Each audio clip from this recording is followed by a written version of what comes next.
A questão é difícil. Eu acho que a sua questão é muito importante. Eu não lhe vou responder essa pergunta porque não me apetece.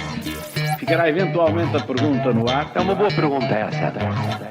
E esta quinta-feira falamos do último recurso, batalhas políticas sujas, choque tecnológico, mas começamos com desenvolvimentos judiciais. Bruno, já sabe o que aconteceu no caso da morte de Odair Muniz? Para já, Maria João, sabe-se que o Ministério Público acusou de homicídio o agente da PSP que terá disparado sobre Odair Muniz. Adicionalmente, de acordo com nota da Procuradoria-Geral da República, o Ministério Público pede que o arguido seja condenado com pena acessória de proibição de exercício de função e que fique suspenso enquanto decorre o processo. Uma fonte policial adiantou ao Jornal Público que alguns dos factos descritos no auto de notícia da PSP não corresponderão ao que realmente se passou e que não terão sido os polícias envolvidos no incidente a redigir o referido auto, visto que nessa altura já estariam a ser interrogados pela PJ. Pode por isso também estar em causa um crime de falsificação de documentos que será investigado noutro inquérito. Quanto ao agente agora acusado de homicídio simples, incorre numa pena entre os 8 e os 16 anos de prisão. Ficam aqui, pelo menos, os mais recentes desenvolvimentos. E, entretanto, Paulo, será que o país soube aproveitar bem a evolução tecnológica, a revolução tecnológica desde o início do século? Digo bem. Dizes bem, sem dúvida que sim, que soubemos, não é? E temos um ótimo indicador para isso, que é as fugas de informação dos dados pessoais de agentes secretos ou de outras figuras de topo do Estado ligadas à segurança. As aulas de TIC têm dado resultados. E toda a gente aprendeu com isto, seguramente. Se não repare, se vamos recuar até 1999, ali quase a virar ao século, o então Ministro da Defesa, que era Veiga Simão, entregou ao Parlamento uma lista em papel com a identificação dos agentes secretos da Secreta Militar.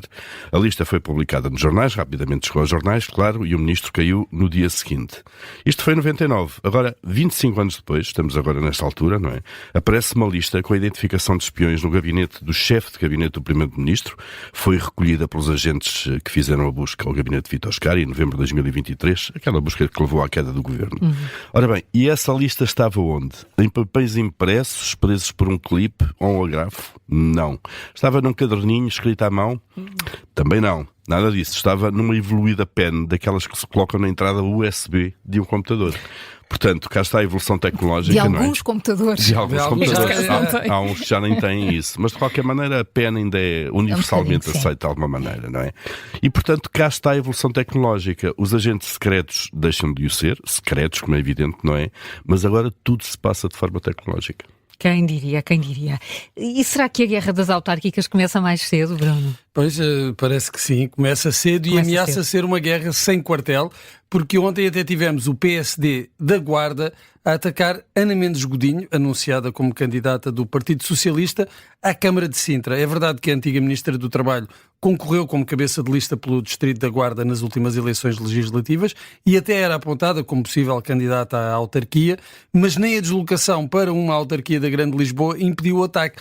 E, mais do que isso, o ataque pegou na imagem de uma notícia do Observador e adulterou a entrada do texto. Ai, que afinal o hábito de usar o grafismo de órgãos de comunicação social para dar credibilidade a notícias falsas não é exclusivo de nenhum partido. O presidente da Conselhia do PSD da Guarda, entretanto, pediu desculpa ao Observador, mas pela amostra vamos ter guerra e já se sabe que em tempo de guerra não se limpam as armas.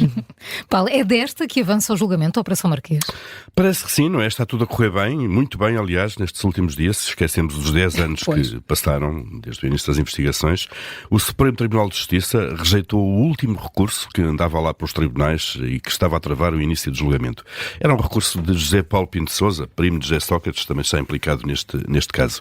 Por isso, a juíza encarregue do caso, Susana Seca, já pode marcar o início do julgamento da Operação Marquês, o tal que tem como principal arguido o ex-primeiro-ministro, José Sócrates, indiciado, entre outros crimes, por corrupção. Bom, pode marcar, mas não se sabe ainda muito bem para onde, não é? Porque o Tribunal de Monsanto, que tem capacidade para um julgamento deste tamanho, com tantos envolvidos, precisa de obras, e o Campos de Justiça não tem salas suficientemente grandes para acolher tantos intervenientes. Bom, mas calma, não vamos ser precipitados, isto devagarinho, isto vai lá, qual é a pressa, não é? Exato. A questão é difícil.